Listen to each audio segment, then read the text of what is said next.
Welcome back to 5 Talk Street. I'm Chris Gutierrez. New data shows that increasing numbers of young and middle-aged people are being diagnosed with colorectal cancer. The American Cancer Society recently updated its guidelines for screening, and Dr. Gerardo Brooks is here today. He's the Vice President of Cancer Control Interventions for the American Cancer Society and has worked for the American Cancer Society's global headquarters in Atlanta for the last 18 years.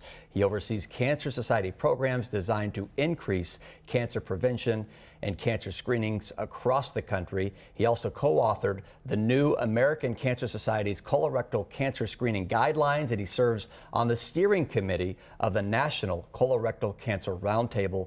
Thank you, Dr. Brooks, for being here. Tell us about the recent revisions that were made and why it's so important. Well, Chris, we've noticed for more than 20 years that there's been, while we've seen a very steady fall in colorectal cancer cases and deaths in people over age 50, which is the age that we've traditionally started screening, we've seen a very concerning trend of increasing rates in younger individuals, people as early as 20 and a lot of people in their 40s. So we looked at this data in concert with a lot of other evidence about the value of screening and felt that by moving the onset of screening to begin at age 45 instead of the traditional age 50, we can prevent more cases and save more lives. Why do you think more people are seeing this at a younger age?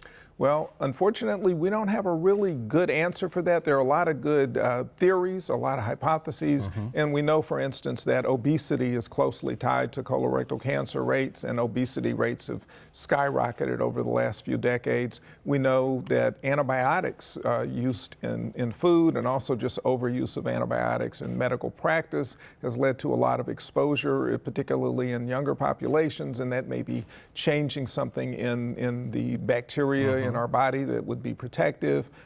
We just don't have clear answers. There's a lot of work going on trying to figure that out. How common is colorectal cancer? It's actually the second most common cancer killer in the U.S. There are going to be more than 140,000 cases diagnosed in the U.S. in this year, and more than 50,000 Americans are going to die of the disease, which makes it particularly concerning when we recognize that we can find the disease early and keep people from dying, or our screening tests actually can help prevent the disease. So we're really missing a lot of opportunities. Let's talk about screening. We've all heard of the colonoscopy. Is that the best way, the only way? And that is unfortunately the perception of a lot of folks, and frankly is a barrier to getting some people screened. Colonoscopy is a good test, and it's by far the most commonly used test in the U.S., but when you talk to people who haven't been screened, which is almost a third of people who should be up to date, a lot of them either don't have access to colonoscopy because of cost issues, or in a state like Texas, you may have to drive 2 or 3 hours to get to a colonoscopy. And then a lot of people just don't want to have a test that they view as invasive. So there are different kinds of stool tests you can do at home. There's an X-ray study called CT colonography. There are options that people can use if they don't have access to or don't want to have a colonoscopy. And is this covered by insurance?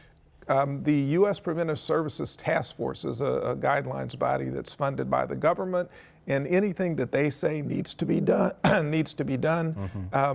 is going to be covered by the vast majority of insurance plans. So colorectal cancer screening for people age 50 and older is covered by the vast majority of health plans. In recent weeks, it seems that the news cycle has been bombarded in a good way with positive stories about advancements being made against the fight against cancer. Yes. Talk to us about research that's going on behind the scenes that we don't know about. I would assume every day, everywhere, there's something happening to fight this deadly disease. There's a tremendous investment in the U.S. Coming out of, well, the American Cancer Society. We fund over $100 million worth of cancer research every year. The National Cancer Institute does wonderful work and funds work all around the nation. We've made tremendous progress in developing, for instance, new drugs. You may have seen a study released, I believe, just yesterday, demonstrating a new type of therapy that's more effective against lung cancer than traditional therapies. And lung cancer is one of those diseases that's hard to treat. And then we also are finding better ways to use our treatment and where the treatment may not be making a difference. There was another study about breast cancer that demonstrated that certain women with certain kinds of breast cancer may not need to have chemotherapy. That's it right. may do just as well. Yeah. So we're trying to find better treatments. We're also trying to refine the treatments we have available. Dr. Brooks, thank you again for being here. To find more information on the new guidelines for colorectal cancer and screening and much more, visit cancer.org. We'll be back with more 5 Talk Street.